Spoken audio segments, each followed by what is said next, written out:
Hello guys, പുതിയൊരു വീഡിയോയിലേക്ക് ഏവർക്കും സ്വാഗതം. പുതിയൊരു വീഡിയോ വന്നിട്ടുണ്ട് രേണുസുധീനെ കുറിച്ചിട്ട്. അതിൻ്റെ തലക്കെട്ട് വരുന്നത് ഇങ്ങനെയാണ്: രേണുസുധി രണ്ടാം വിവാഹത്തിലേക്ക് മക്കളെ നോക്കുന്ന നല്ല വരൻ വരുന്നത് സർക്കാർ ഉദ്യോഗസ്ഥർ. രേണുസുധി, അതാണ് തലക്കെട്ട് കേട്ടോ. അപ്പോൾ നമുക്ക് ഈ സംഗതി നോക്കി വെക്കാം. അപ്പോൾ ഇതിൻ്റെ കൂടെ നമുക്ക് സംസാരിക്കാനുള്ള കാര്യങ്ങൾ ഇതിൻ്റെ കൂടെ ഇങ്ങനെ സംസാരിക്കുമെന്ന് വിചാരിക്കും. ഓക്കെ, ആദ്യമായിട്ടാണെങ്കിൽ യൂട്യൂബ് ചാനൽ ആണെങ്കിൽ ഒന്ന് സബ്സ്ക്രൈബ് ചെയ്യാം കേട്ടോ. ഇതൊരു 4 മണിക്കൂർ മുമ്പ് വന്നിട്ടുള്ളൊരു വീഡിയോ ആണ്. നോക്കാം. താഴെ നിന്നുള്ള കമൻറ്റുകളൊക്കെ നെഗറ്റീവാണ് കേട്ടോ, രേണുസുധിക്കെതിരെയാണ്. നോക്കാം. മറ്റേ കളിക്കളം ഗാലറി എതിരാണല്ലോ എന്ന് പറഞ്ഞ പോലെ. ഞാനും സുധിച്ചൊന്നും ജീവിച്ചിട്ടില്ല. ഒരു കൂട്ട് വേണമെന്ന് ചേച്ചി ഭാവിയിലേക്ക് എപ്പോഴെങ്കിലും. ഇതിപ്പോ എല്ലാരും പറഞ്ഞു തുടങ്ങിയ തീർന്ന് ആ കെട്ടുന്നവന് കിടക്കപ്പുറത്തില്ല. കെട്ട് ഞാനൊരു എന്റെ മക്കളെ അംഗീകരിക്കുന്ന സ്വന്തം മക്കളെ പോലെ അംഗീകരിക്കുന്ന ആള് നിങ്ങൾ തമ്മിൽ അറിയില്ല. ഞാൻ എങ്ങനെയാണ് ഇതൊക്കെ? അങ്ങനെ എന്തെങ്കിലും ഡൗട്ട് ഉള്ളവന്മാര് എന്റെ വീട്ടിൽ ഞാനുള്ളപ്പോ സുധിയിലേക്ക് വരിക, ഇത് ഞാൻ കാണിച്ചു തരും. വിവാഹം രജിസ്റ്റർ ചെയ്തിട്ടില്ല, പിന്നീട് ഡിവോഴ്സായി എന്നൊക്കെ പറയുന്നത് ആവാം. അങ്ങനെയുള്ള നാളെ ഒരു ഇവർക്കുണ്ടോ?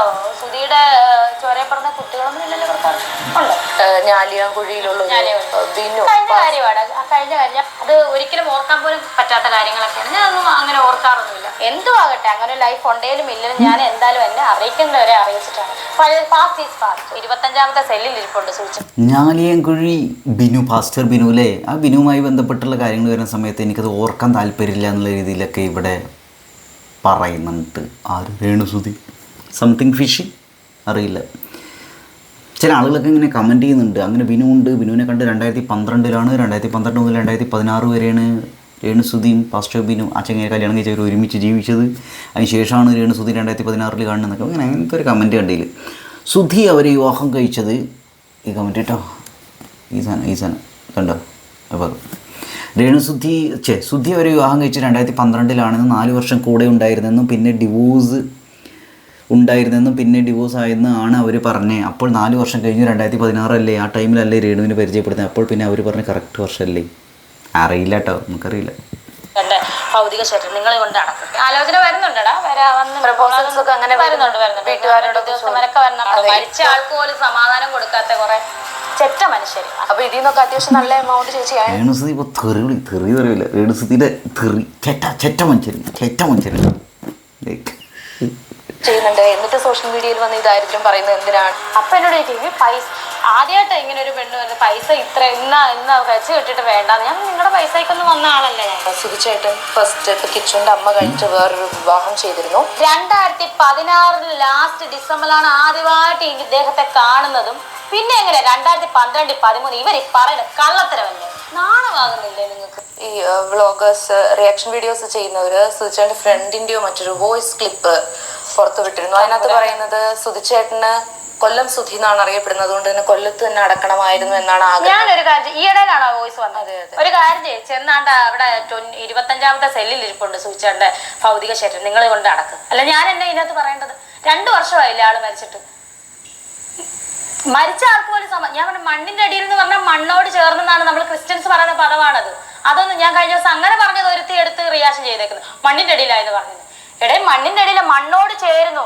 മനുഷ്യ നീ മണ്ണാവുന്നു, മണ്ണോട് ചേർന്ന്. നമ്മൾ ക്രിസ്ത്യൻ രീതിയിൽ നമ്മൾ ബൈബിളിൽ പറയുന്ന വാക്കാണത്. ഞാൻ മണ്ണിന്റെ അടിയിൽ ആയിട്ടില്ല, മണ്ണിന്റെ അടിയിൽ ആകുന്നോളം പോലും ഞാൻ മുന്നോട്ട് നടക്കുമെന്നാണ് ഞാൻ പറഞ്ഞത്. അതിനകത്ത് എനിക്ക് തെറ്റായിട്ടും തോന്നിയില്ല. സുചേട്ടൻ മണ്ണിന്റെ അടിയിലാണ്. ഞാൻ മനുഷ്യ നീ മണ്ണാവുന്നു, മണ്ണോട് ചേരുന്നു. ആ ഒരു ക്രിസ്ത്യൻ രീതിയിൽ അടക്കിക്കൊണ്ടാണ് ഞാൻ അങ്ങനെ പറഞ്ഞത്. അതും എനിക്ക് ഓരോന്ന് പറയുമ്പോഴാണ് ഇതെല്ലാം ഓർമ്മ വരുന്നത്. ഈ കൂടെ പറയുന്നത് അതും തെറ്റായിട്ട് വ്യാഖ്യാനിച്ചു ആൾക്കാര്. അപ്പൊ ഞാൻ ചോദിക്കട്ടെ, 2 വർഷമായല്ലോ മരിച്ചിട്ട്, ഇപ്പോഴാണ് ഈ ഇതൊക്കെ പറയുന്നത്? ഒരു കാര്യം ചെയ്യും, നിങ്ങൾ ആ സെല്ലിൽ ചെന്ന് സുചേട്ടന്റെ ഭൗതിക ശരീരം എടുക്കുവോ? ഞാൻ ഒന്നും ചെയ്യുന്നില്ല. നിങ്ങൾ എടുക്കുവോ? നിങ്ങൾ എടുത്ത് നിങ്ങൾ എന്തെങ്കിലും ചെയ്യുന്നത്? ഞാൻ എന്താ ചെയ്യാനാ? ഞാൻ എന്താ പറയുന്നത്? നാളത്തെ വേറൊരു വീഡിയോ വരാൻ, റിയാക്ഷൻ വീഡിയോ ആൾക്കാർ ഇടാൻ ചാൻസ് ഉള്ളത് ഇങ്ങനെയാണ്. കൊല്ലം സുധിയുടെ ഇങ്ങനെയാണ് തോന്നുന്നു. കൊല്ലം സുധിയുടെ ഭൗതിക ശരീരം അവിടുന്ന് എടുത്തിട്ട് എന്ത് വേണമെങ്കിലും ചെയ്തോളാൻ പറഞ്ഞ് രേണുസുധി. അപ്പോൾ കൊല്ലം സുധിയോട്, സ്വന്തം ഭർത്താവിനോട് സ്നേഹമില്ലാത്ത രേണുസുധി അല്ലേ? ഇങ്ങനത്തെ ഈ വർത്താനത്തിനൊക്കെ എന്താണ് ഞാൻ പറയേണ്ടത്? മരിച്ച ആൾക്ക് പോലും സമാധാനം കൊടുക്കാത്ത കുറെ ചെറ്റ മനുഷ്യര്, അങ്ങനെ പറയത്തുള്ളൂ. ഇപ്പോൾ ഈ സ്കൂൾ തുറക്കുന്നതുമായിട്ട് ബന്ധപ്പെട്ട ചേച്ചി ഒരു ഇൻസ്റ്റഗ്രാം വീഡിയോ റീല് ഇട്ടിരുന്നു. അതായത് എനിക്ക് ടെൻഷനായിരുന്നു, മകൻ ഇങ്ങനെ ബാഗും കാര്യങ്ങളൊക്കെ മേടിച്ചു കൊടുക്കും എന്നുള്ളത്. അപ്പോൾ സ്വാഭാവികമായും ചേച്ചി തന്നെ പറഞ്ഞിട്ടുണ്ട്, അതായത് ഞാൻ ആൽബത്തിൽ അഭിനയിക്കുന്നത് അല്ലെങ്കിൽ അഭിനയം തൊഴിലായി സ്വീകരിച്ചത് എൻ്റെ മക്കൾക്കും എൻ്റെ കുടുംബത്തിനെയും പോറ്റാൻ വേണ്ടിയിട്ടാണ്.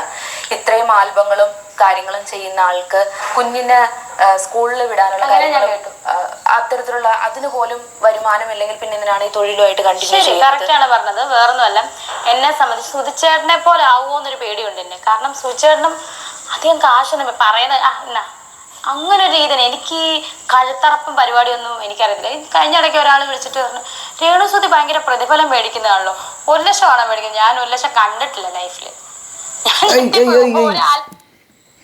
ഇവർ കുരുക്കിലാവുന്ന ഇങ്ങനെയുള്ള കുറേ കാര്യങ്ങളിലാണ് തോന്നുന്നു. അതായത് ഇങ്ങനെ പറയേണ്ട ഇടയിൽ ചില സാധനങ്ങളുണ്ട്, ചിലപ്പോൾ അറിയാണ്ട് തള്ളാന്താണോ അറിഞ്ഞുകൊണ്ട് തള്ളാന്താണോ അറിയില്ല. അപ്പോൾ ഞാൻ 1 ലക്ഷം ഇതുവരെ കണ്ടിട്ടില്ല, 1 ലക്ഷം ഇതുവരെ കണ്ടിട്ടില്ലായിരിക്കും, അറിയില്ല, ചിലപ്പോൾ കണ്ടിട്ടില്ലായിരിക്കും അല്ലേ. പക്ഷെ അത് കേൾക്കുന്ന ആളുകൾക്കത് വിശ്വാസയോഗ്യമാവില്ല ആ സംഗതി.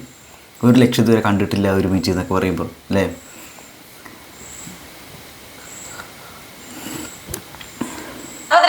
അതേപോലെ അന്ന് പാസ്റ്റർ ബിനുവിനെ അറിയിച്ചു, പാസ്റ്റർ ബിനു അതാരാ എനിക്കറിയ പോലും ഇല്ല എന്നൊക്കെ പിന്നീട് അറിയാമെന്നായി. അപ്പം അങ്ങനെയുള്ള ചില സംശയങ്ങൾ ആളുകൾക്ക് ഉണ്ടാവുന്നുണ്ട് തോന്നുന്നു. 4, 3, 6 രൂപ മേടിക്കുന്ന ഞാനാണ്. അത് മേടിച്ച് നമ്മുടെ വീട്ടിലെ കാര്യം, ഇവിടെ വീട്ടിലെ ആൾക്കാരുണ്ട്, കുഞ്ഞിന് അസുഖമായ അവൻ്റെ കാര്യം നോക്കണം, മൂത്ത മോന് കൊടുക്കണം, പപ്പായ്ക്ക് കൊടുക്കണമെന്നല്ല, ഇവിടുത്തെ വീട്ടിലെ ചിലവ് മുഴുവൻ കറണ്ട് ചാർജ് അടയ്ക്കണം, അത് അടയ്ക്കണം, ഇതെല്ലാം കൂടെ കഴിഞ്ഞപ്പോഴത്തേന് പിന്നെ ബാഗിൻ്റെ കാര്യം ഞാൻ വിട്ടു. ഞാനിങ്ങനെ ഓടി നടപ്പല്ലേ, അപ്പോഴാണ് ഞാൻ വന്ന പള്ളിക്കാരി ബാഗ് കൊണ്ടു തരുന്നത്. അപ്പം വീണ്ടും അടുത്ത വിവാദത്തേക്ക് വരാ ചാൻസ്. അടുത്ത ഇത് കുട്ടിയുടെ കാര്യം മറന്നു, അതേപോലെ വീട്ടിലേക്ക് കൊടുക്കണം എന്ന് പറയുന്നു. അപ്പോൾ സ്വന്തം ഇഷ്ടപ്രകാരമല്ല കൊടുക്കുന്നത് രേണുസുതി, അല്ലേ, ചാൻസ് ഉണ്ട് അല്ലേ.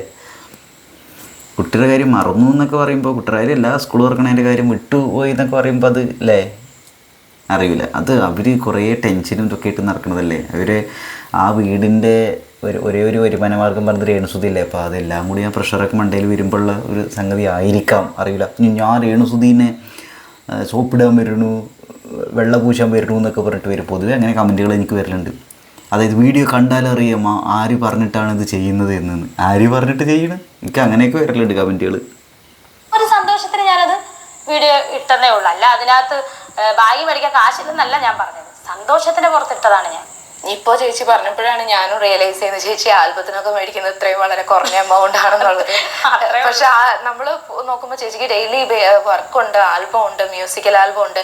അപ്പോൾ ഇതിൽ നിന്നൊക്കെ അത്യാവശ്യം നല്ല എമൗണ്ട് ചേച്ചി ഏൺ ചെയ്യുന്നുണ്ട്. എന്നിട്ട് സോഷ്യൽ മീഡിയയിൽ വന്ന് ഈ ദാരിദ്ര്യം പറയുന്നത് എന്തിനാണ് എന്നൊരു പോയിന്റിൽ നമ്മൾ ചിന്തിച്ചു. കൂടുതൽ ഞാൻ മേടിച്ചിട്ടില്ല ആൽബത്തിൽ, വണ്ടിക്കൂലി എങ്ങനെ പറയാനായിരുന്നു പറഞ്ഞിട്ട്. അതെല്ലാം നമ്മുടെ വീട്ടിലേക്ക് വേണ്ടിയിട്ട് കാര്യങ്ങൾക്ക് വേണ്ടിയിട്ട് ഒരുപാട് ആവശ്യങ്ങളുണ്ടല്ലോ, കുഞ്ഞുങ്ങളുടെ കാര്യമാണേലും. അതിനെല്ലാം ഞാൻ എൻ്റെതായിട്ടുള്ള രീതിയിൽ ഒന്നും സമ്പാദിക്കുന്നില്ല. ഇപ്പോൾ സ്റ്റാർ മാജിക്കിലെ താരങ്ങളുടെ കാര്യങ്ങളൊന്നും അപ്ഡേഷനൊന്നും ഇല്ല, അവരൊന്നും. എനിക്ക് പലപ്പോഴും തോന്നിയുള്ളൊരു കാര്യമുണ്ട്, ഈ ഇരവാദം പറഞ്ഞുകൊണ്ട് വരുന്ന കുറേ ആളുകളുണ്ട്. നമ്മളതിനെ നെഗറ്റീവായിട്ട് അങ്ങനെ ഫുള്ളങ്ങനെ പറയില്ല, എന്നാലും ഒരാളെ കുറ്റപ്പെടുത്തണമെന്നല്ല, മേ ബി അത് ആയിരിക്കാം. ഞാൻ ഇവിടെ ഒരു കമ്പാരിസണിന് വേണ്ടി പറയുന്നത്. ഈ ഇരവാദം പറയുന്ന ആളുകളൊക്കെ നമ്മൾ തലയെ കയറ്റി വെക്കുന്നുണ്ട് പലപ്പോഴും. ചിലവർക്കെതിരെ ഒരു ട്രോളും ഇതൊക്കെ പറയുന്നുണ്ട്, ആൾക്കാർ പറയുന്നുണ്ടായിരുന്നു, പക്ഷേ അവർ കമൻറ്റ് ചെയ്യാത്തതുകൊണ്ടൊക്കെ ആയിരിക്കാം സോഷ്യൽ മീഡിയയിലൊക്കെ. പക്ഷെ എന്നാലും പൊതുവേ ഇരവാദം പറയുന്നവരെ അയ്യോ പാവം എന്നുള്ള സ്ഥലം ഇവർ ഇരവാദം പറയാണ്ട് മുന്നോട്ട് വരുന്ന സമയത്ത് ആളുകൾക്ക് പിടിക്കണില്ല അവർക്ക്. അതായത് ഇവർ പറയില്ലല്ലോ അയ്യോ ഞാൻ അങ്ങനെയാണ്, അവർ വളരെ കോൺഫിഡൻ്റായിട്ട് ഞാൻ അങ്ങനെയാണ്, ഇപ്പോൾ എന്താ ചെയ്യുക, അവന് കഷ്ടപ്പെട്ട് ജീവിക്കണം എന്നുള്ളൊരു സാധനം കുറച്ച് കോൺഫിഡൻ്റായിട്ട് അവരുടെ ആ സങ്കടങ്ങളൊന്നും കാണിക്കാണ്ട്, അല്ലെങ്കിൽ വളരെ കോൺഫിഡൻ്റായിട്ട് ഇത് പറയുമ്പോൾ അത് ആളുകൾക്ക് വളരെ അറഗൻ്റായി തോന്നുന്നു. ഞാൻ പറയുന്നത് ആരെക്കുറിച്ചാണ് ഒരുപക്ഷെ നിങ്ങൾക്ക് മനസ്സിലായിട്ടുണ്ടാവും എന്ന് വിചാരിക്കണം. 1-2 ആൾക്കാരെ കുറിച്ചിട്ടാണ് ഞാൻ പറയുന്നത് കേട്ടോ. ഇരവാദം മുഴക്കിയിട്ട് വളരെ കൂളായിട്ട് ഇങ്ങനെ സംസാരിക്കൂല, എൻ്റെ ജീവിതം അങ്ങനെയായിരുന്നു, അങ്ങനെയാണ്, ഇത് ഇങ്ങനെയുണ്ട്, ഇവർ ചൂഷണം ചെയ്യുന്നുണ്ട്, ഇങ്ങനെയാണ് ഒരു സംഗതി, അതുകൊണ്ട് നാട്ടുകാരെല്ലാവരും എൻ്റെ കൂടെ നിൽക്കണം എന്നുള്ള രീതിയിലുള്ളൊരു സംഗതി. ഇവിടെ ഇവർ അങ്ങനെയല്ല പറയുന്നത്, നാട്ടുകാരെ തെറ്റുകൾ ഇതാണ് പറയുന്നത്. അപ്പോൾ അതൊന്നും ആൾക്കാർക്ക് പിടിക്കുന്നുണ്ടാവില്ല അത് അല്ലേ.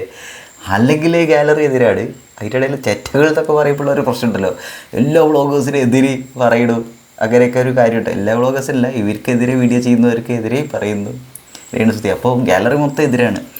ആ ബോൾഡ്നെസ്സിനെ ഞാൻ ശരിക്കും സമ്മതിച്ചിട്ടുണ്ട്, ആ ധൈര്യം സമ്മതിക്കണം. ഇത്രയും ആളുകൾ എതിരയക്കണ സമയത്ത് അവരില്ലേ, എൻ്റെ ഒരു നിർദ്ദേശം അല്ലെങ്കിൽ ഞാൻ ആഗ്രഹിക്കുന്ന രേണുസുതി നല്ല എമൗണ്ട് വാങ്ങിയിട്ട് തന്നെ ആൽബത്തിൽ അഭിനയിക്കണം എന്നാണ്. ഒരുത്തനിങ്ങനെ ഉണ്ടാക്കി കൊടുത്തിട്ട് ഒരു കാര്യമില്ല. ഇങ്ങനെ പൈസ ഉണ്ടാക്കി കൊടുത്തിട്ട് അവർക്ക് ഇത്ര ലാഭം ഉണ്ടാക്കി കൊടുത്തിട്ട് അതായത് മിനിമം ഒരു 15,000 രൂപയെങ്കിലും ഒരു ആൽബത്തിന് അവർക്ക് ചാർജ് ചെയ്യാം ഇപ്പോഴത്തെ ഒരു അവസ്ഥയിൽ അല്ലേ. എന്തിനാ അതിപ്പോൾ ഇങ്ങനെ കുറയ്ക്കണം? മീൻസ് അവര് വരുന്നതോ ഒന്നും കണ്ടില്ല, അവര് വിളിക്കാറില്ല, കോണ്ടാക്റ്റിലുണ്ടോ, ടച്ചിലുണ്ടോ?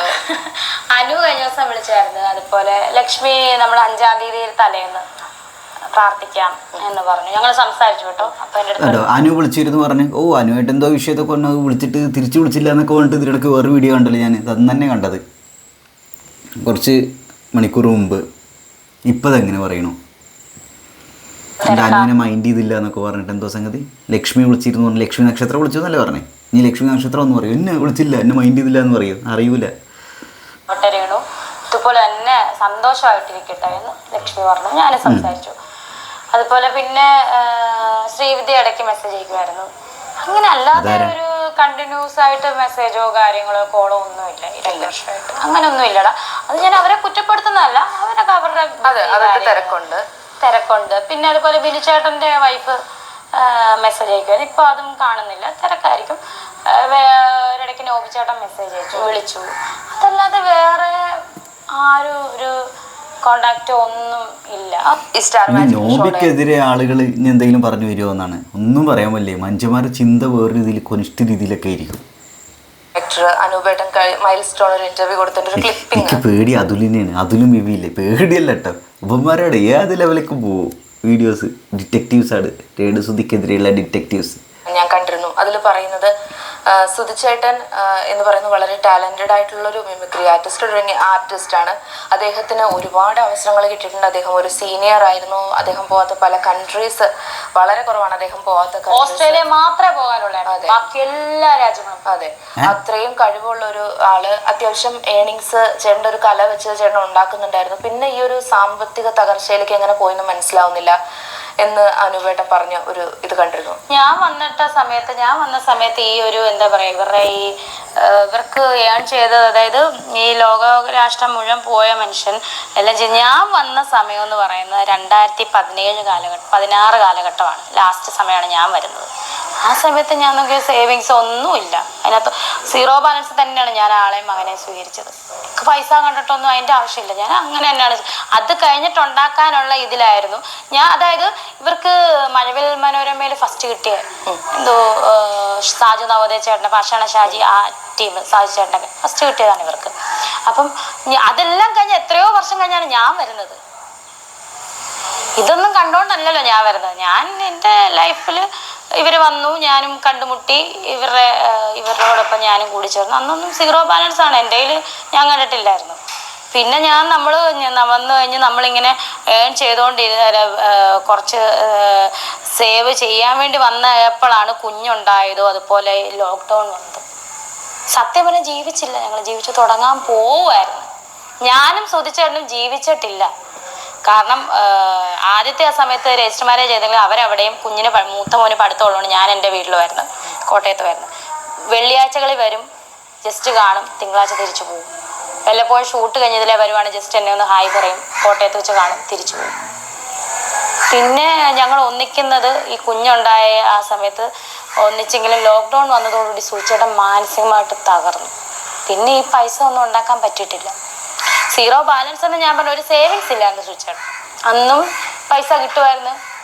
ആള് എടുത്ത് പാത്ത് വെക്കുന്ന ഒരാളാണ്. ആര് ചോദിച്ചാലും കൊടുക്കും, ചിലവാക്കും. അങ്ങനെ എല്ലാവർക്കും വേണ്ടിയിട്ട് ചിലവാക്കുമായിരുന്നു.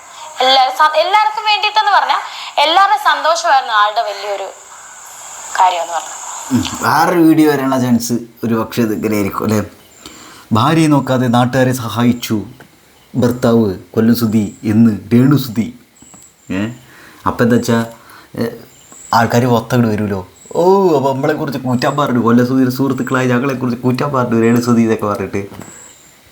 ഞങ്ങളെ കൊനിഷ്ഠ സാരമൊക്കെ വരാൻ ചാൻസ്. അതായത് നമ്മൾ ഈ കൊനിഷ്ഠ രീതിയിൽ ചിന്തിക്കണത് എന്താ വെച്ചാൽ കൊനിഷ്ഠ സാരങ്ങൾ നമ്മൾ സോഷ്യൽ മീഡിയയിൽ കണ്ടുകൊണ്ടിരിക്കണേ. ഓരോരുത്തരും ഓരോന്ന് പൊക്കി പിടിച്ചിട്ട് ഇങ്ങനെ വരികയാണ് ഓരോ ആരാവുടകളായിട്ട്. ഞാൻ വന്നപ്പോൾ അധികം കോടികളൊന്നും ഒരു അവസ്ഥയില്ലാത്ത ഒരാളായിരുന്നു, മനസ്സിലായോ? ഞാൻ കണ്ടിട്ടില്ല ഒരു 0 ബാലൻസ് തന്നെയാണ് ഞാൻ വന്ന. ഇവരെ ആദ്യമായിട്ട് കാണുന്നതിൻ്റെ അന്ന് എന്തോ ഒരു 25,000 രൂപ വരുന്നതും ഞാൻ ഇപ്പോഴും ഓർക്കുന്നുണ്ട്. അന്ന് എന്തോ ഫോൺ മേടിക്കുന്നതും, മോന് ഫോൺ മേടിക്കും. ഞാനുണ്ടെന്ന് എന്നോട് എന്താ നിനക്ക് വേണം? എനിക്ക് 1 രൂപ പോലും വേണ്ട കേട്ടാ. അപ്പം എന്നോട് ചോദിക്കും പൈസ ആദ്യമായിട്ടാണ് ഇങ്ങനെ ഒരു പെണ്ണ് വരുന്നത്, പൈസ ഇന്ന വെച്ച് കിട്ടിയിട്ട് വേണ്ടാന്ന്. ഞാൻ നിങ്ങളുടെ പൈസയ്ക്കൊന്നും വന്ന ആളല്ല ഞാൻ. നിങ്ങളെ രണ്ടുപേരും എനിക്കിഷ്ടമാണ്, അതിന് കാണാൻ വന്നാന്ന് പറഞ്ഞു. അപ്പം ആള് ഞെട്ടിപ്പോയി. എന്ത് വേണോന്നാ പുള്ളി. ഞാൻ ചെന്നപ്പോഴാണ് സാലറി എന്തോ വരുന്നത്, 25,000 രൂപ വരുന്നത്. അപ്പൊ ആൾക്ക് ഭയങ്കര സന്തോഷം. എനിക്കെന്താ വേണ്ടത്, നിനക്കെന്താ? എനിക്കൊന്നും വേണ്ടാന്ന് പറഞ്ഞു. അതെ, ഇപ്പോ ലേറ്റസ്റ്റ് ആയിട്ടൊരു വലിയ വിവാദം സുധിച്ചേട്ടന്റെ പേരിൽ വന്നിരുന്നു. ചേച്ചി അതിൽ ഓക്കെ ആണെങ്കിൽ ഞാൻ അതിൽ ഒരു എക്സ്പ്ലനേഷൻ ചേച്ചിക്ക് തരണം എന്നുണ്ടെങ്കിൽ ചേച്ചി പറഞ്ഞാൽ മതി. അതായത് സുധിച്ചേട്ടൻ ഫസ്റ്റ് ഇപ്പൊ കിച്ചുവിന്റെ അമ്മ കഴിഞ്ഞിട്ട് വേറൊരു വിവാഹം ചെയ്തിരുന്നു. മിമിക്രി ഫീൽഡിൽ നിന്ന് തന്നെയുള്ള ഒരാളെ ആയിരുന്നു. അപ്പോൾ പുള്ളിക്കാരത്തിയുടെ അടുത്ത് ചെല്ലുമ്പോഴും സുധിച്ചേട്ടന്റെ അടുത്ത് 0 ബാലൻസ് ആയിരുന്നു. പുള്ളിക്കാരൻ ഭയങ്കര മദ്യത്തിന് അഡിക്റ്റ് ആയിട്ടുള്ള ഒരു 0 ബാലൻസ് എന്നൊക്കെ പറയുമ്പോൾ വിഷയം ഇതൊക്കെ പ്രശ്നമാകുന്നുണ്ട്. അതായത് സേവിങ്സ് കാര്യമായിട്ടില്ലായിരുന്നോ എന്നാണ് പറയുന്നത്. സേവിങ്സ് ഇല്ലായിരുന്നു, അതായിരിക്കും 0 ബാലൻസ് എന്നുള്ളത് കൊണ്ട് ഉദ്ദേശിക്കണതില്ല ഗൈസ്. പറഞ്ഞോളൂ, മരിച്ച 2 വർഷമായില്ലേ, ഇനിയെങ്കിലും വെറുതെ വിടാൻ മേലെ. മദ്യത്തിന് അഡിക്റ്റ്, മദ്യപാനി, ഇവരുടെ മുഖം നിങ്ങൾ കാണിച്ചായിരുന്ന വീഡിയോ ഒന്നും കാണിച്ചില്ലല്ലോ. ഇവർക്കൊക്കെ എന്തിൻ്റെയാണ് എനിക്ക് അറിയാൻ വേണ്ടിയിട്ട് ചോദിക്കും. ഞാൻ അവരെ ഒന്നും കുറ്റപ്പെടുത്തിയല്ല. മരിച്ച് മണ്ണോട് ചേർന്നില്ല. ഇപ്പോഴും ഞാൻ പറയണം, മണ്ണോട് ചേർന്നില്ലേ. ബഹുമാനിച്ച് തന്നെയാണ് ഞാൻ സംസാരിക്കുന്നത്. മണ്ണോട് ചേർന്ന് കാലയവനുകൾക്കുള്ളിൽ മറഞ്ഞു ഏട്ടൻ. പിന്നെ എന്തിനാണ് മദ്യപാനിയാണ്, അതാണ്. നാണമാകുന്നില്ലേ നിങ്ങൾക്ക്? മരിച്ചവരെ ബഹുമാനിക്കണ്ടേ? എന്തിനാണ് അതൊക്കെ പറയുന്നത്? എനിക്ക് സങ്കടം വരുന്നത്, സത്യമായിട്ട് എനിക്ക് സങ്കടം വരുന്നുണ്ട്. മരിച്ചു പോയില്ല. എന്നെ പറ്റി നിങ്ങൾ പറഞ്ഞു ഞാൻ മദ്യപാനിയാന്ന് പറഞ്ഞു. സൂചിച്ചാന്റെ പേര് എന്നോട് പറഞ്ഞു. മദ്യപാനിയൊന്നും അല്ല കേട്ടോ. ഞാൻ പറയാം, ആ മുഴുവൻ കുറ്റങ്ങളും എൻ്റെ തലയിൽ നിങ്ങൾ വെച്ചോ. ആ മുൾക്കിരീടം ഏട്ടന് കൊടുക്കുന്ന എന്ത് മുൾക്കിരീടവും ഞാൻ സ്വീകരിച്ചു. ഞാൻ മദ്യപാനിയാണ് എന്തും പറഞ്ഞു. നിങ്ങൾ സൂചിച്ചാടിനെ വെറുതെ വിടും. പിന്നെ സ്റ്റാർ മാജിക്ക് എന്നെയും മക്കളെയും കാണിക്കുന്ന ഒരു എപ്പിസോഡുണ്ട്. നിങ്ങളത് റിവൈൻഡ് ചെയ്ത് കണ്ടോളൂ. എത്ര തവണ വേണേലും നിങ്ങൾ കണ്ടോളൂ. ഞാൻ പറയുന്നത് രണ്ടാമതൊരാൾ പറയുന്നതായിട്ട് ഇദ്ദേഹം തന്നെ അതിലെന്താ പറയുന്നത് നിങ്ങൾ റിവൈൻഡ് ചെയ്ത് കണ്ടോളൂ. എൻ്റെ ആദ്യത്തെ വൈഫ് അങ്ങനെ പോയി. അന്നും ആള് ജീവനോടുണ്ടായിരുന്നു. അത് കഴിഞ്ഞിട്ടാണ് ആ കുട്ടി മരിച്ചത്. എൻ്റെ കിച്ചുവിനെ തന്നിട്ട് പോയി. എനിക്ക് രണ്ടാമതായിട്ട് ദൈവം കൊണ്ടുവന്നതാണ് എൻ്റെ വാവക്കുട്ടനെ എന്ന് പറയുന്നു. ഇദ്ദേഹമാണ് പറയുന്നത്. ഈ വാക്കുകൾ നിങ്ങൾ റിവൈൻഡ് ചെയ്ത് കണ്ടോളൂ. അങ്ങനെയാണെങ്കിൽ ഗൈസ്, രേണുസുധിയുടെ ഭാഗത്താണ് ഗൈസ്. കൊല്ലസുധി പറയണ്ടല്ലോ രണ്ടാമത് വിവാഹം കഴിച്ചത് രേണുസുധീനെ ആണെന്ന്. ഞാൻ ആ വീഡിയോ കണ്ടിട്ടില്ല കേട്ടോ. കണ്ടിട്ടില്ല പറഞ്ഞാൽ അങ്ങനെ ഡീറ്റെയിൽ ആയിട്ട് കണ്ടിട്ടൊന്നുമില്ല. ജസ്റ്റ് അവിടെയും ഇവിടെയൊക്കെ ഒരു 5 സെക്കൻഡ് 10 സെക്കൻഡ് ഇത് കണ്ടതല്ലാണ്ട് എനിക്കെൻ്റെ മൈൻഡിൽ സാധനം കയറിയിട്ടില്ല ഡീറ്റെയിൽഡ് എന്താണ് കറക്റ്റായിട്ട് പറഞ്ഞതെന്ന്. അത്രയും പേരുടെ മുന്നിൽ ലക്ഷക്കണക്കിന് ആളുകൾ കാണുന്ന ആരാധനയുള്ള സ്റ്റാർ മാജിക് എന്ന് പറയുന്ന ആ വലിയൊരു ഫ്ലോറിൽ ഇദ്ദേഹം പറഞ്ഞത് എന്താണെന്ന് നിങ്ങൾ കണ്ടു. എനിക്ക് ക്ലാരിഫിക്കേഷൻ നടത്താൻ പറ്റത്തില്ല. എൻ്റെ ആദ്യത്തെ വൈഫ് പോയതിന് ശേഷം ഇങ്ങനെ ആളെ പോലും ആൾ കുറ്റപ്പെടുത്തിയല്ല സംസാരിച്ചത്. ആളിപ്പം മരിച്ചുപോയി, 2 പേരും മരിച്ചുപോയി. 2 പേരുടെ ആത്മാവിന് നിത്യശാന്തി എന്നും നേരെ ഞാൻ പ്രാർത്ഥിക്കുന്നു. 2 പേരുടെ ആത്മാവ് സ്വസ്ഥമായിട്ടിരിക്കട്ടെ. അതേ നമ്മളെ കൊണ്ട് പറ്റത്തുള്ളൂ. ആളൊരു സാഹചര്യത്തിൽ മരിച്ചു. അത് കഴിഞ്ഞ് 2-3 വർഷത്തിനകം ആള് ഏട്ടനും മരിച്ചു. അവരുടെ ലൈഫ് എങ്ങനെ ആയിക്കോട്ടെ, നമ്മൾ കിട്ടിക്കഴിഞ്ഞാൽ നമ്മൾ പിന്നെ അത് ക്രിട്ടിസൈസ് ചെയ്യാനൊന്നും പോകുന്നില്ല. ആള് പറഞ്ഞ എനിക്കറിയാം, അത്രേ ഉള്ളൂ. അല്ലാതെ ആളുടെ പുറകിലത്തെ ഉള്ള ഇപ്പൊ എൻ്റെ ലൈഫ് ഞാൻ പറഞ്ഞ ഏട്ടനറിയാം. അല്ല പുറകിൽ ചെയ്യാനൊന്നും ആള് വരത്തില്ല. ഞാൻ എൻ്റെ ലൈഫിൽ എന്ത് സംഭവിച്ചത് എല്ലാം ഞാൻ ഏട്ടനോട് പറഞ്ഞിട്ട്, എൻ്റെ ഉത്തരവാദിത്തപ്പെട്ടവരോട് പറഞ്ഞു, മകനോടും ഏട്ടനോട് പറഞ്ഞിട്ടാണ് എല്ലാം ഞാൻ ചെയ്യുന്നത്. എനിക്കിപ്പോൾ ആരെ ബോധിപ്പിക്കേണ്ടതോ മറ്റുള്ളവർ എൻ്റെ പേഴ്സണൽ കാര്യം സംസാരിക്കേണ്ട കാര്യമില്ല. പിന്നെ ഈ ഒരു കാര്യം എന്ന് വെച്ചാൽ ഏട്ടൻ തന്നെ ക്ലാരിഫിക്കേഷൻ ചെയ്യുന്നുണ്ട്. എനിക്ക് രണ്ടാമതായി കൊണ്ടുവന്നതാണ് എൻ്റെ വാവുക്കുട്ടിയെ എന്ന് പറഞ്ഞാണ് എന്നെ കെട്ടിപ്പിടിച്ച് ഞങ്ങൾ ഇൻട്രോ ചെയ്യുന്നത്. ഇതിൽ കൂടുതലൊന്നും എനിക്ക് സംസാരിക്കാനില്ല. ആള് തന്നെ പറഞ്ഞത്. അതെ, ഇപ്പോൾ സുധിച്ചേട്ടൻ ഇപ്പോൾ കല്യാണം അതൊക്കെ ഓരോരുത്തരുടെ പേഴ്സണൽ ചോയ്സ് ആണ്. അതിൽ ഇടപെടേണ്ട കാര്യമുണ്ടെന്ന് എനിക്കും തോന്നുന്നില്ല. പക്ഷെ അതിൽ രേണുവിൻ്റെ പേര് അവർ മെൻഷൻ ചെയ്യുന്നുണ്ട്. അതായത് രേണു മെസ്സേജസ് അയക്കുന്നത് ഞാൻ കണ്ടിട്ടാണ് സുധിച്ചേട്ടൻ ഒഴിവാക്കിയത്. അത് വെറും പൊട്ടത്തരമാണ്. കാരണം അവരൊരു വർഷം പറയുന്നുണ്ടെന്നാണ് ഞാൻ അറിഞ്ഞത്. അത് ഏത് വർഷമാണെന്ന് ജെറിനൊക്കെ ഓർമ്മയുണ്ടോ? 2012 അന്ന് ഞാൻ സുധിച്ചേട്ടനെ എനിക്കറിയാമോ, ഞാൻ പഠിക്കുന്ന സമയമാണ്. 2016 ലാസ്റ്റ് ഡിസംബറിലാണ് ആദ്യമായിട്ട് ഇദ്ദേഹത്തെ കാണുന്നതും കോണ്ടാക്ട് ചെയ്യുന്നതും മിണ്ടുന്നതും. പിന്നെ എങ്ങനെ 2012 13 ഇവർ പറയുന്ന കള്ളത്തരമല്ലേ? അത് തന്നെ വലിച്ചു കീറാൻ വല്ലേ മനസ്സിലാകത്തില്ലേ? 2012 എനിക്ക് ഇദ്ദേഹത്തെ അറിയത്തില്ല. 13 അറിയത്തില്ല, 14 അറിയത്തില്ല, 15 അറിയത്തില്ല, 16 ലാസ്റ്റ് ആണ് ഞാൻ ഇദ്ദേഹത്തെ കാണുന്നത് ആദ്യമായിട്ട്. എനിക്കിതൊക്കെ വ്യക്തമായിട്ട് അറിയാം. അത് തന്നെ പൊട്ടത്തെറ്റാന്ന്, വെറും എന്നെ വലിച്ചു കീറി വെറും തേജോവധം ചെയ്യാനുള്ള അടവാന്ന് മനസ്സിലായില്ലേ? ഞാൻ നിങ്ങളെ പറഞ്ഞല്ലേ, ഞാൻ ആ പറഞ്ഞ വ്യക്തിയെടുത്ത് പറഞ്ഞ, ഞാൻ ഈ പ്രേക്ഷകരുടെ അടുത്തല്ല പറയുന്നത്. അതാരാണ് എനിക്ക് പേഴ്സണലി ഞാൻ നേരിട്ട് ആരെയൊന്നും കണ്ടിട്ടൊന്നുമില്ല അവരെ. വീണാസുദ്ദീൻ നുണ പറയുകയാണോ?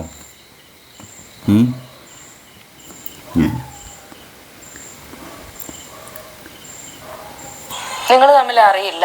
ഞാൻ എങ്ങനെയാണ് ഇതൊക്കെ, എനിക്ക് എന്റെ ലൈഫിൽ തന്നെ 100 കൂട്ടം പ്രോബ്ലം ആയിട്ട് നടക്കുമ്പോൾ ഞാൻ ഇതൊക്കെ ചെയ്യാൻ പോകും? എന്തിനാണ് അതിന്റെ ആവശ്യം? ഒരു കാര്യം പറയാം വ്യക്തമായിട്ട്, രേണുസുതി നിയമപരമായിട്ട് ഞാൻ എന്നിട്ടും സർട്ടിഫിക്കറ്റ് ഞാൻ ചങ്കൂറ്റത്തോടാണല്ലോ കാണിച്ചത്. ഞാൻ ഇന്ത്യൻ ഭരണഘടനയിലുള്ള സ്പെഷ്യൽ ആക്ട് പ്രകാരമുള്ള വിവാഹമാണ് ഞാനും ഇദ്ദേഹം ചെയ്തത്. അതിനകത്ത് ഇടയ്ക്ക് കമന്റും ഇതും എന്റെ കുടുംബക്കാരാണ് ഒപ്പിട്ടത്, അത് കള്ളത്തരമാണ് സർട്ടിഫിക്കറ്റ്. ഇങ്ങോട്ട് വരട്ടെ, ഞാൻ കാണിച്ചത് എന്റെ എന്റെ വീട്ടുകാരാണ് ഒപ്പിടേണ്ടത്. സാക്ഷിയായിട്ട് ഒപ്പിട്ടത് എന്റെ ഒരു അമ്മയുടെ ഒരു അപ്പാപ്പന്റെ മകൻ, അകന്നല്ല അടുത്ത ബന്ധു തന്നെയാണ്, ബന്ധം ആ കുടുംബത്തിൽപ്പെട്ട ആള് തന്നെയാണ് ഒപ്പിട്ടത്. അടുത്ത എന്റെ ചേച്ചിയുടെ ഹസ്ബൻഡാണ് ഒപ്പിട്ടത്. സാക്ഷി എന്റെ അമ്മയുടെ അനിയത്തി, കസിൻ അനിയത്തിയായിട്ട് വരുന്ന അമ്മയുടെ അപ്പാപ്പന്റെ മോളാണ്. ഈ 3 പേരാണ് സാക്ഷികളായിട്ട് ഒപ്പിട്ടത്. എന്റെ വീട്ടിലെ പപ്പായ അമ്മ അല്ല ഒപ്പിടുന്നത്. ഇത് പറഞ്ഞപ്പോ ഞാനൊരു കമന്റ് ഉണ്ടായിരുന്നു, ഇൻഷുറൻസ് തട്ടാൻ വേണ്ടിട്ട് ഉണ്ടാക്കിയെടുത്ത വ്യാജ പറയുന്നവരിവിടെ വരട്ടെ. എന്നിട്ട് ഇവിടെ തെങ്ങണ സബ് രജിസ്റ്റർ ഓഫീസിലാണ് ഞങ്ങൾ 2 രജിസ്റ്റർ ചെയ്തത്. മകനും ഉണ്ടായിരുന്നു കൂടെ, ഞങ്ങളുടെ മൂത്ത മകനും ഉണ്ടായിരുന്നു. ഋതപ്പൻ അന്ന് ഉണ്ടായിട്ടില്ല, മൂത്ത മകനും ഉണ്ടായിരുന്നു. ഇത്രയും പേര് സാക്ഷികൾ വെറുതെ കെട്ടിച്ചമയ്ക്കേണ്ട കാര്യമുണ്ടോ ഇത്? എന്നെ എപ്പോഴേ പോലീസ് പിടിച്ചാലും ഞാൻ വെറുതെ കെട്ടിച്ചമച്ചോണ്ട് നിങ്ങൾ നിയമപരമായിട്ട് നിങ്ങൾ എന്റെ ഇവിടെ വരൂ, ഞാനിത് കാണിച്ചു തരാം, എന്നിട്ട് നിങ്ങൾ തീരുമാനിക്കൂ. എനിക്ക് കള്ളത്തരം കാണിക്കേണ്ട കാര്യമില്ല ചെറീന, അതിന്റെ ആവശ്യമില്ല എനിക്ക്. ഇതൊക്കെ പറയുമ്പോഴാണ് നമ്മുടെ ഉള്ളിലെ ആ രോഷം വരുന്നത്. കേട്ട് ഞാൻ എന്തിനാണ് കള്ളത്തരം കാണിക്കേണ്ടത്? ഒരൊറ്റ കാര്യം പറയാം, എന്നെ നിയമപരമായിട്ട് എൻ്റെ കഴുത്ത് താലി കെട്ടി എന്നെ രജിസ്റ്റർ ചെയ്ത ഒരൊറ്റ വ്യക്തിയേ ഉള്ളൂ, കൊല്ലം സുധി എന്ന് പറയുന്ന വ്യക്തി. ഈ രേണുസുധിയെ മാത്രമേ നിയമപരമായിട്ട് കല്യാണം കഴിച്ചിട്ടുള്ളൂ. ഇത് ഞങ്ങൾക്ക് 2 പേർക്കും അറിയാവുന്ന സത്യം. ഇന്നും എൻ്റെ കയ്യിൽ ആ സർട്ടിഫിക്കറ്റ് ഉണ്ട്. എനിക്ക് കള്ളത്തരം കാണിക്കേണ്ട കാര്യമില്ല. അങ്ങനെ എന്തെങ്കിലും ഡൗട്ട് ഉള്ളവന്മാര് എൻ്റെ വീട്ടിൽ ഞാനുള്ളപ്പോൾ സുധിയിലേക്ക് വരിക, ഇത് ഞാൻ കാണിച്ചു തരും. ഏത് കോടതി വേണം ഞാൻ ഇത് കൊണ്ടുപോകാം. ഇതിനകത്ത് എന്താ സത്യം എന്ന് എനിക്കറിയണമല്ലോ, ഈ പറഞ്ഞ എന്താ സത്യം എന്നാണെന്ന്. ഇതിലെ വലിയൊരു വിഷമമായിട്ട് എനിക്ക് തോന്നുന്നത്, അത് നിങ്ങൾ ആളുകൾ എങ്ങനെ എടുത്താലും മുട്ടില്ല. നിങ്ങളൊരു കാര്യം വെച്ചേക്ക്, ഇവരുടെ കല്യാണം നടന്നിട്ട് ആ കല്യാണം ഫേക്കാണ്, അങ്ങനെയാണ് ഇങ്ങനെയാണ്. ഈ ആൾക്കാർ അവർ ഓരോ ആരോപണങ്ങൾ ഇങ്ങനെ ഉന്നയിച്ചിട്ട് അവരുടെ സംശയങ്ങൾ തീർക്കാൻ വേണ്ടി ഈ മറുപടി കൊടുക്കേണ്ട കാര്യം ഒരാൾക്കുണ്ടോ? നിങ്ങളുടെ ജീവിതം ഒന്ന് ആലോചിച്ച് നോക്കി. നിങ്ങളുടെ കല്യാണം കഴിഞ്ഞു എന്ന് എന്താ തെളിവ്? അത് അന്ന് നിങ്ങൾ എന്താ ചെയ്തത്, അന്ന് എന്താ സംഭവിച്ചത് എന്നൊക്കെ ചോദിച്ചു. ഇത് ധൈര്യമുണ്ടെങ്കിൽ ഇത് പറയണം എന്നൊക്കെ പറഞ്ഞിട്ട് ആൾക്കാർ ഭർത്താവിൻ്റെ പേരും പറഞ്ഞാൽ, അല്ലെങ്കിൽ ഭർത്താവിൻ്റെ പേര് പറഞ്ഞിട്ടില്ല, ക്രൂശിക്കാൻ വേണ്ടിയിട്ട് ഇങ്ങനെ വരിക. ഇതൊരു തരം പോലീസിങ് അല്ലേ? മോറൽ പോലീസിങ് എന്നൊക്കെ പറഞ്ഞ പോലെ വേറൊരു തരം പോലീസിങ് ആണിത്. സമൂഹം മൊത്തം സമൂഹ പോലീസായിട്ട് വരിക, സമൂഹ കോടതിയിലുള്ള വിചാരണ. എന്താണിത് ഇവിടെ സംഗതി? ശരി, ഇവർക്ക് പ്രൈവസി പറഞ്ഞ സാധനമല്ല. ഇവരവരായിട്ട് സംസാരിക്കുമ്പോൾ എത്ര ശ്രദ്ധിക്കണം, ഒരു മെസ്സേജ് അയക്കുമ്പോൾ എത്ര ശ്രദ്ധിക്കണം, ഫോൺ വിളിക്കുമ്പോൾ എത്ര ശ്രദ്ധിക്കണം, ഒരു സ്ഥലത്തേക്ക് ഇറങ്ങുമ്പോൾ എത്ര ശ്രദ്ധിക്കണം. അതാ പോണു, കറണ്ടും പോയി. അവരും പറയുന്നു മിമിക്രി ഫീൽഡിലുള്ളവർക്ക് ഈ കാര്യങ്ങളെല്ലാം അറിയാം. അവരുടെയും കല്യാണം കഴിഞ്ഞ സർട്ടിഫിക്കറ്റ് ഉണ്ടായിരുന്നു, വിവാഹം രജിസ്റ്റർ ചെയ്തിട്ടുണ്ട്, പിന്നീട് ഡിവോഴ്സ് ആയി എന്നൊക്കെ പറയുന്നുണ്ട്. നാളെ ഒരു കാലത്ത് അവര് ഓപ്പൺ ആയിട്ട് മീഡിയാസിനെ ഫേസ് ചെയ്യാൻ റെഡി ആയിട്ട് അവര് പ്രൂഫ് കൊണ്ടുവന്ന്, അങ്ങനെ ഒരു പേടിയുണ്ടോ? എനിക്ക് ഒരു പേടിയില്ല. കാരണം എന്റെ കയ്യിൽ സർട്ടിഫിക്കറ്റ്, മാരേജ് സർട്ടിഫിക്കറ്റ് ഉള്ളിടത്തോളം കാലം ഞാൻ എന്തിനാണ് പേടിക്കുന്നത്? വേണ്ട, ഒന്നും വേണ്ട. എന്റെയും ഈ കിച്ചുവിന്റെ അനിയനില്ലേ ഋതുല്, അത് കൊല്ലം സുധിയുടെ ചോരയിൽ പിറന്ന കുട്ടിയാണെന്ന് ആ ഒരു സത്യം എനിക്കും എന്റെ സുധിച്ചേട്ടനും അറിയാവുന്നിടത്തോളം കാലം എനിക്ക് ഒന്നിനും പേടിക്കണ്ട. എന്റെ കൂടെയുള്ള 2 മക്കളും കൊല്ലം സുധിയുടെ ചോരയിലുള്ള കുഞ്ഞുങ്ങളാണ്. ഇതിൽ കൂടുതൽ എനിക്ക് ആരെ പേടിക്കാന്? ഇവർക്കുണ്ടോ? സുധിയുടെ ചോരയിൽ പിറന്ന കുട്ടികളൊന്നും ഇല്ലല്ലോ. ഇവർക്ക് ഉണ്ടോ? അല്ല, ഞാൻ അങ്ങനെ തന്നെ. കാരണം ഇത് പറയേണ്ട അവസ്ഥ എനിക്ക് മനസ്സിലായില്ല, ലോജിക്ക് മനസ്സിലായില്ല. അതുപോലെ 1ാം തരം സർട്ടിഫിക്കറ്റും എന്റെ കയ്യിലുണ്ട്, കൊല്ലം സുധി എന്നെ മാരേജ് ചെയ്ത സർട്ടിഫിക്കറ്റ് കൊണ്ട്. ഇത് കൂടുതൽ ഞാൻ എന്തിനാണ് അവര് മുഖം കാണിച്ചാലും അവരിനി സർട്ടിഫിക്കറ്റ് കൊണ്ടുവന്നാലും ചിലപ്പം എന്താ പറയാ, മാരേജ് ചിലപ്പം നിയമപരമായിട്ട് കിട്ടിയില്ലായിരിക്കും, എന്നാലും അവരൊന്ന് ജീവിച്ചിട്ട് പോയതിന്റെ സർട്ടിഫിക്കറ്റ് എന്തെങ്കിലും ഒരു എഴുത്തിലൂടെ ചിലപ്പം എന്താ, അതല്ല എന്റെ കയ്യിലിരിക്കുന്ന സാധനം. അപ്പോ ആ ഒരു ഇന്റർവ്യൂവിനെ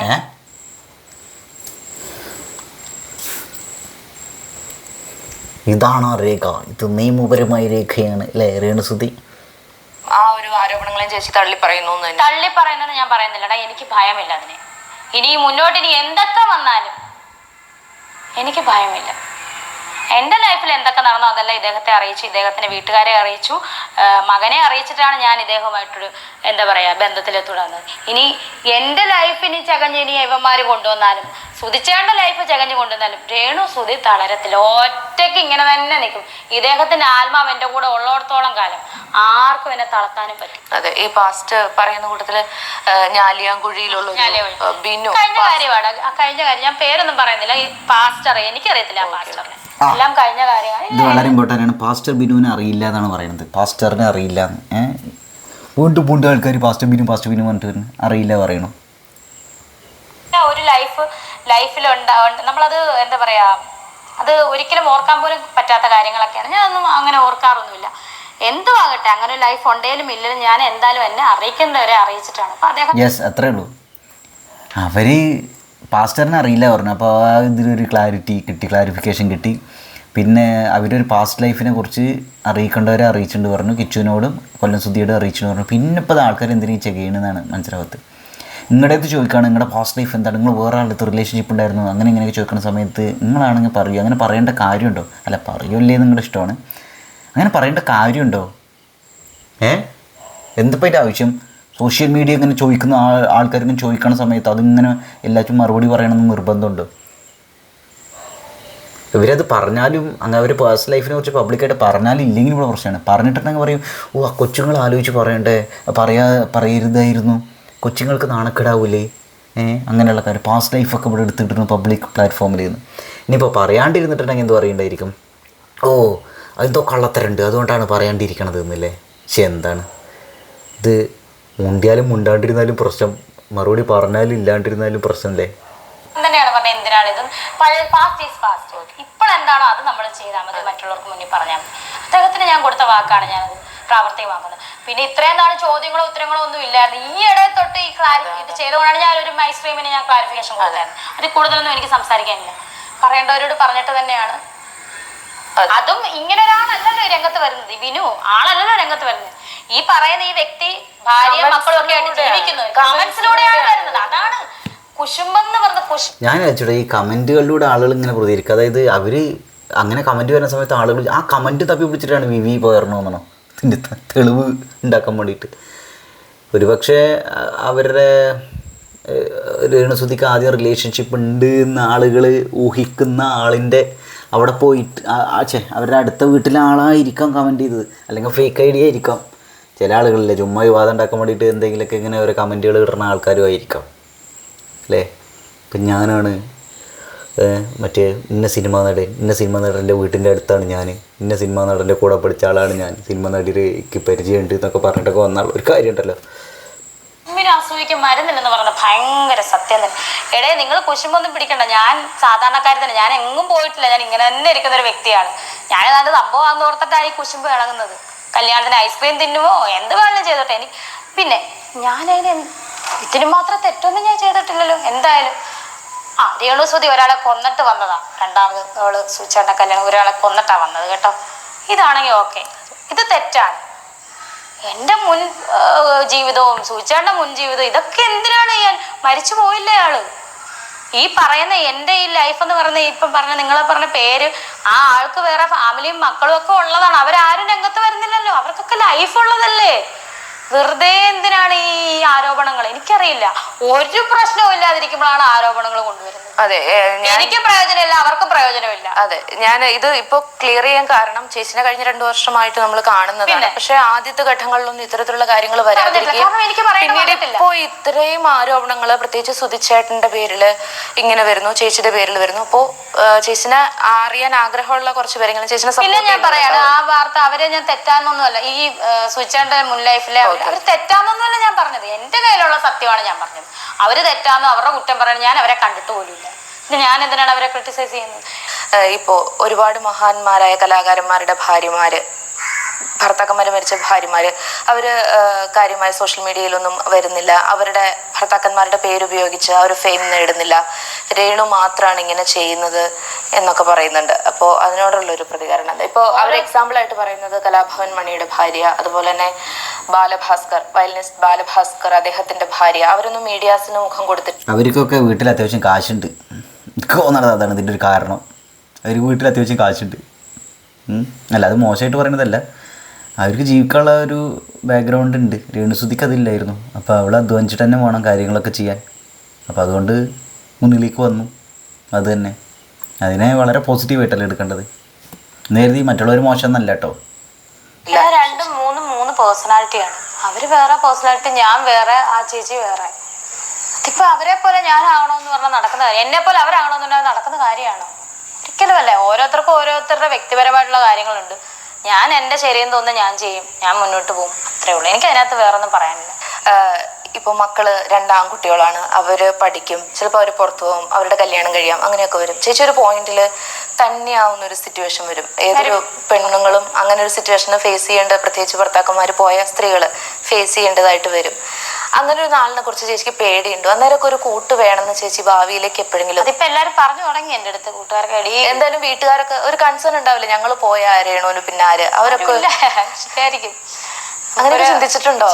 എനിക്കിപ്പോ പേടി വരുന്നു കേട്ടത്. അയ്യോ എന്നെ എടുക്കുമെന്ന് പേടിയാവുന്നു സത്യമായിട്ടും. എന്നോട് ഓരോരുത്തർ ഇങ്ങനെ പറഞ്ഞു തുടങ്ങി, കൂട്ടുകാരൊക്കെ പറയടി ഇങ്ങനെ ഒറ്റയ്ക്ക് നടന്നിട്ട് കാര്യമില്ല കേട്ടോ. ഇപ്പൊ ഉടനെന്ന് കേട്ടാല്ല പറയണേ, ചിന്തിക്കണം, ലൈഫിനെ പറ്റി ചിന്തിക്കണം. നമുക്കപ്പം നിന്നെ മനസ്സിലാക്കുന്ന നിന്റെ കുഞ്ഞു, അപ്പോഴും ഞാൻ പറയുന്നത് എന്നെ മനസ്സിലാക്കുന്നത് പോട്ടെ, എൻ്റെ മക്കളെ അംഗീകരിക്കുന്ന ആള്, എൻ്റെ മക്കളെയും എൻ്റെ ഫാമിലി, എൻ്റെ മക്കളെ സ്വന്തം, എനിക്ക് തോന്നുന്നില്ല അങ്ങനെ അംഗീകരിക്കും, എനിക്കറിയില്ലടാ.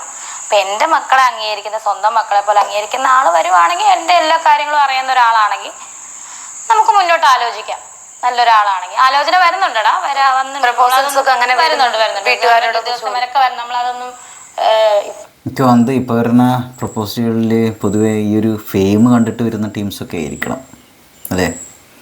നിങ്ങളാ സംഗതി ആലോചിച്ച് നോക്കില്ലേ, ഇവർക്ക് എത്ര ടെൻഷനും പേടിയും ഇടങ്ങേറൊക്കെ ഉണ്ടായിരിക്കും. ഈ ആളുകൾ പ്രപ്പോസൽ വരുന്നത് തന്നെ ചൂഷണം ചെയ്യാൻ വേണ്ടിയിട്ടാണ് ചിലപ്പോൾ, അല്ലെങ്കിൽ കാശ്, അതായത് ഓള് അഭിനയിച്ചിട്ട് ഫേമസ് ആയി അങ്ങനെ കുറേ കാശുണ്ടാക്കാൻ പറ്റും. ബിഗ് ബോസിലൊക്കെ പോകുമ്പോൾ അങ്ങനെ കുറേ കാശ് കിട്ടും ഭാര്യ വഴി എന്ന് വിചാരിക്കുന്ന ടീംസായിരിക്കും, ഫേമസ് ആവുമെന്ന് വിചാരിക്കുന്ന ടീംസായിരിക്കും അല്ലേ? അതുപോലെ ഇവർ കുട്ടികളെ ഭയങ്കര ഇഷ്ടമാണെന്ന് പറയില്ലേ, ആ വരണ ആൾ കുട്ടികളെ നോക്കണമെന്ന് ഒന്നും പറയാൻ പറ്റില്ല, ഒന്നും ഉറപ്പില്ല. അതേപോലെ തന്നെ ഗൂഢോദ്ദേശം വെച്ചിട്ടൊക്കെ ചിലപ്പോൾ വരുന്നുണ്ടായിരിക്കാം. അല്ലെങ്കിൽ പറയുന്ന പോലെ ഇപ്പോൾ രേണുസുതിക്ക് പലരും പറഞ്ഞു തള്ളയാണ്, തള്ളച്ചാണ്, അങ്ങനെ എങ്ങനെയെന്ന്. അപ്പോൾ എന്താണ് എന്ത് തേങ്ങ ബോഡി ഷെയിം ചെയ്യുക, അങ്ങനെ ഇങ്ങനെ പരിപാടികളൊക്കെ ഏത് കാലഘട്ടത്തിലും ജീവിക്കണം, ബോഡി ഷെയിം ചെയ്യുന്നത് അങ്ങനെയൊക്കെ. എനിക്കൊന്നുമില്ല, ഏകദേശം ഒരു 10-35 വയസ്സ് പ്രായം ഉണ്ടാവുള്ളൂ എന്നാണ് എനിക്ക് തോന്നുന്നത്. യൂത്ത് തന്നെയാണ്. അപ്പോൾ അവരൊരു റീമാരേജിനെ കുറിച്ച് ആലോചിക്കുമ്പോൾ, സെക്കൻഡ് മാരേജിനെ കുറിച്ച് ആലോചിക്കുകയാണെങ്കിൽ, ഇനിയിപ്പോൾ സെക്കൻഡ് എന്ന് പറഞ്ഞാൽ 2ാമത്തെ മാരേജ് അത് എങ്ങനെ ഉറപ്പിച്ച് മറ്റെങ്ങായി പാസ്റ്റർ ബിനു എന്ന് പറഞ്ഞുകൊണ്ട് ആൾക്കാർ വരുമെന്നാവും. എന്തായാലും അതൊക്കെ അവരുടെ അവകാശങ്ങളാണ്. 2ാമത് കല്യാണം കഴിക്കണം, ഇനി കല്യാണം കഴിക്കണോ വേണ്ടേ, എന്താ സംഗതി എന്നൊക്കെ. നമ്മൾ സാധാരണ രീതിയിൽ വെച്ചൊക്കെ നമ്മുടെ കുടുംബത്തിൽ ഒരാൾക്ക് ഇങ്ങനെ ഒരു കൺഫ്യൂഷനിലേക്ക് എന്ത് ചെയ്യാല്ലേ?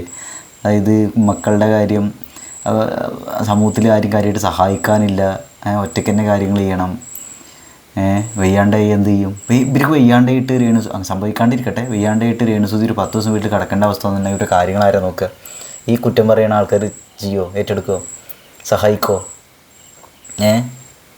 ഈ കുറ്റം പറയുന്ന ആൾക്കാരനെ ഒരു സമൂഹത്തിനെ മൊത്തം ഭൂരിഭാഗം ആൾക്കാരെയും രേണുസുതിക്ക് എതിരാക്കി മാറ്റിയിട്ടുണ്ട്. ഒരാൾ ഇടപെടുമ്പോൾ തന്നെ അവർ വിവാദത്തിലാവുമെന്ന് പേടിയായിരിക്കും. അന്ന് കണ്ടില്ലേ മറ്റേ ബാഗൊക്കെ സഹായിച്ചു പറഞ്ഞിട്ട് അച്ചങ്ങനെ, അല്ലെങ്കിൽ തന്നെ വേറെ തരയിടത്തരങ്ങളുണ്ട്, അത് വേറെ കാര്യം. അപ്പോൾ ഒരാളിങ്ങനെ വിചാരിക്കില്ല അവർ സഹായിച്ചിട്ടുണ്ടെങ്കിൽ ചിലപ്പോൾ പ്രശ്നമാവാൻ സാധ്യത ഉണ്ട് എന്ന്.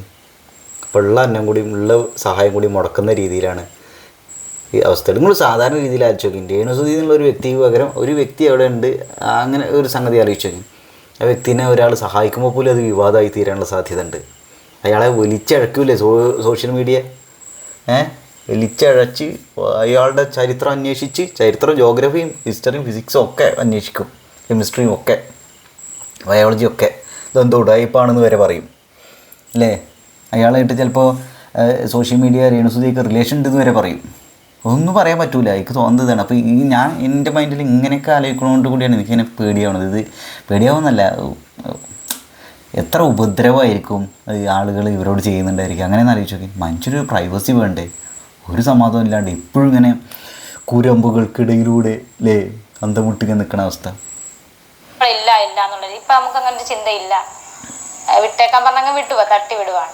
ഒരു 5-6 വർഷം കഴിഞ്ഞ് നമുക്ക് നോക്കാം. അങ്ങനെ എൻ്റെ മക്കളെ സ്വന്തം മക്കളെ പോലെ കാണുന്ന ഒരാളുണ്ടെങ്കിൽ, ഒരു സുരക്ഷിതമായ ഒരു കൈ ആണെങ്കിൽ നമുക്ക് ആലോചിക്കാം ആ സമയത്ത്. ഇപ്പൊ ചേച്ചി ഇത്രയും കൊല്ലം സുധിയുടെ വൈഫ് ഇത്രയും സോഷ്യൽ മീഡിയയിൽ ഫെയിം ആയിട്ട് നിൽക്കുന്ന ഒരാള് ഭാവിയിൽ അങ്ങനെ ഒരു തീരുമാനം എടുത്താൽ പോലും ഭയങ്കരമായ രീതിയിൽ സൈബർ അറ്റാക്ക് വരും. എന്റെ പൊന്നെ ഓർക്ക ഞാൻ ഇങ്ങനെ പറഞ്ഞെങ്കിലും ഇല്ലേ ചോദിച്ചേട്ടോ ആ ദിവസം തീർന്നു. ആ കെട്ടുന്നവന് കിടക്കപ്പുറത്തില്ല. വേറൊരു കോള് വരാൻ സാധ്യതയുള്ള ഇങ്ങനെയാണ്, റീമാരേജിനെ കുറിച്ച് ആലോചിക്കുന്ന സമയത്തും സുധിച്ചേട്ടോ എന്ന് പറഞ്ഞിട്ട് ചിരിക്കണു എന്നൊക്കെ പറയുന്ന സമയത്ത് വേറൊരു ഭർത്താവിനെ കുറിച്ച് ആലോചിക്കുന്ന സംസാരിക്കുന്ന സമയത്ത് പോലും ആദ്യ ഭർത്താവിനോട് തമാശ നർമ്മിച്ച് എന്താ പറയുക തമാശ പറഞ്ഞ് പൊട്ടിച്ചിരിക്കുന്നു ഭാര്യ എന്നൊക്കെ ഇങ്ങനെയൊക്കെ വരാൻ സാധ്യതയുണ്ട്.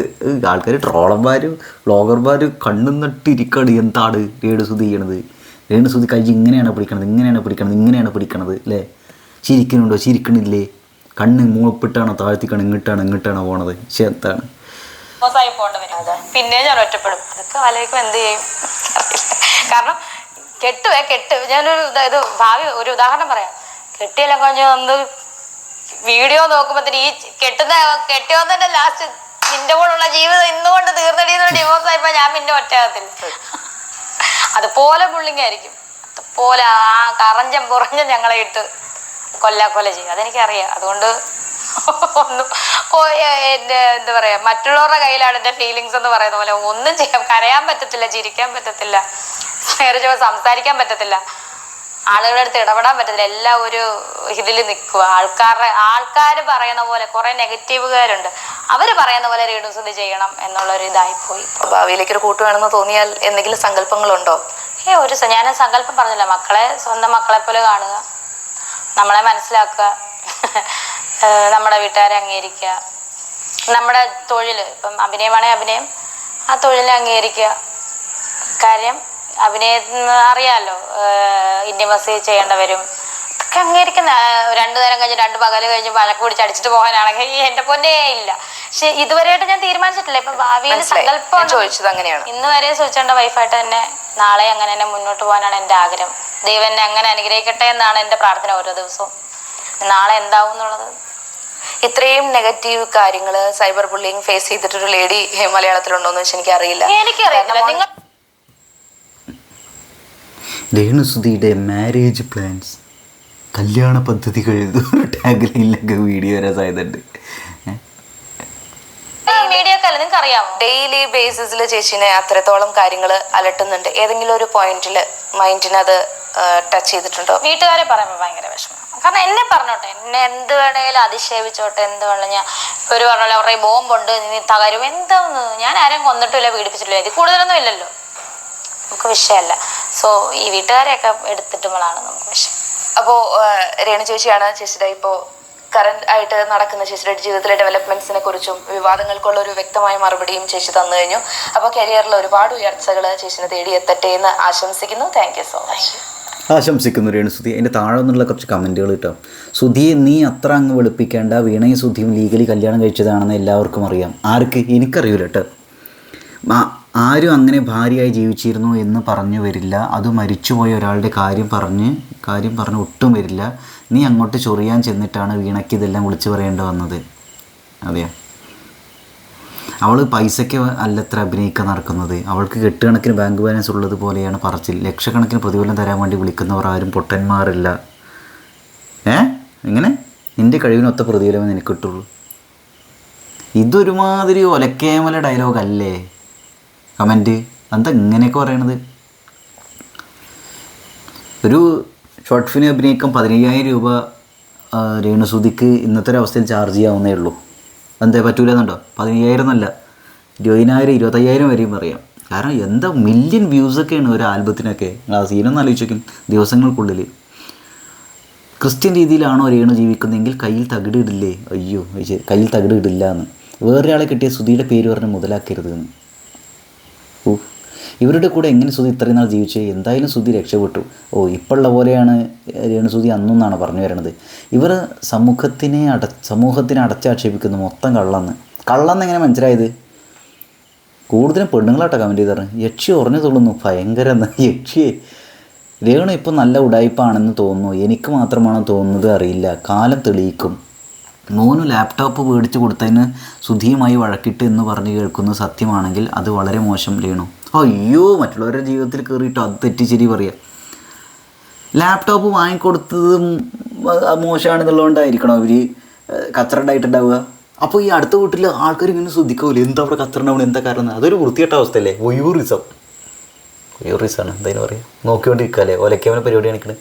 പുറത്ത് ഇഷ്ടം ചിലപ്പോൾ അവർ പറയാൻ പറ്റില്ല, ഒരു ഫാമിലി ആകുമ്പോൾ എന്തെങ്കിലും കാര്യങ്ങളുണ്ടാവില്ലേ, അത് പുറത്തുള്ളവർ എന്തെങ്കിലും ഇപ്പോൾ ഇങ്ങനെയൊക്കെ എത്തി നോക്കണേ.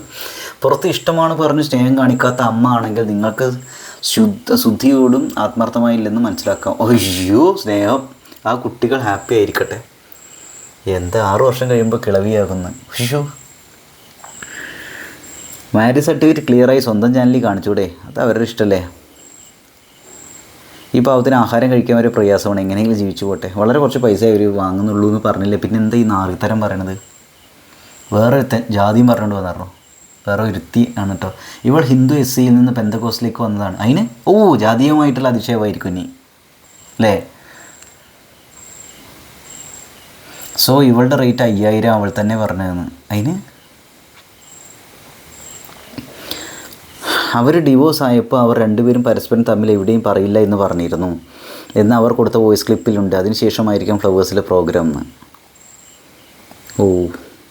ദിസ് ചാൻസ് ഉണ്ട്. അതേ വീണെല്ലാം ക്ലിയറായി പറഞ്ഞിട്ടുണ്ട് അല്ലേ, അങ്ങനെ ആയിരിക്കാം. സുധിയും കൊള്ളാം ഇവളും കൊള്ളാം, രണ്ടും ഉടായ്പകൾ. ബട്ട് അവൻ്റെ വളിപ്പ് കോമഡി ആയിരുന്നു. അല്ല സുഹൃത്തെ, വണക്ക് തോന്നുക വെളുപ്പ് കോമഡി അനക്കങ്ങനെ തോന്നുന്നുണ്ടായിരിക്കും. എന്നാൽ അതിന് റിപ്ലൈ കൊടുത്തിരുന്നു ജലജ ശൈലേഷ്. എന്നാൽ നീ പോയി കേസ് കൊടുക്ക്, മരിച്ചുപോയ ഒരു മനുഷ്യനെ അധിക്ഷേപിക്കുന്നോടാന്ന്. അത് അടിപൊളി റിപ്ലൈ. ഇവർ പറയുന്നു സെല്ലിൽ പോയി ബോഡി എടുക്കാൻ. എന്തിന്, എങ്ങനെ? സുധി അടക്കം ചെയ്തത് പൊതു കല്ലറയിലാണോ, അത് സ്വന്തമായി കല്ലറ എടുത്തിരുന്നോ? പലരെയും അടക്കം ചെയ്തിരിക്കുന്ന പൊതു കല്ലറയാകും ചിലപ്പോൾ. സ്വന്തമായി കല്ലറ വേണമെങ്കിൽ നന്നായി പണം മുടക്കണം. അത് അവരെ പറഞ്ഞു വന്നപ്പോൾ അവരുടെ ഒരു ഇത് വെച്ചിട്ട് അവർ അങ്ങനെ പറഞ്ഞാണ്. അവരൊരു ബാക്ക്ഗ്രൗണ്ട്, എഡ്യൂക്കേഷൻ ബാക്ക്ഗ്രൗണ്ട്, ഒരു ലോജിക്ക്, അപ്പോഴത്തെ ഒരു ഇമോഷണൽ അവസ്ഥയും വെച്ചിട്ട് അതിനെ നീ കീറി മുറിച്ച് സംഗതി ഒന്നും ആക്കണ്ട. അപ്പോൾ കല്യാണം 3. അതിന് സുനിത ഉണ്ണിയുടെ കമൻറ്റ്, അപ്പോൾ കല്യാണം 3. 3 അല്ല 10 കിട്ടിയ ഇയാൾക്ക് എന്താ? ഇപ്പോൾ ഇങ്ങനെയൊക്കെയാണ് ഗൈസ്. അപ്പോൾ ശരി, വേറെ വീഡിയോ കാണാം. ആദ്യമായിട്ടാണ് നിങ്ങൾ യൂട്യൂബ് ചാനൽ ഒന്ന് സബ്സ്ക്രൈബ് ചെയ്യാം.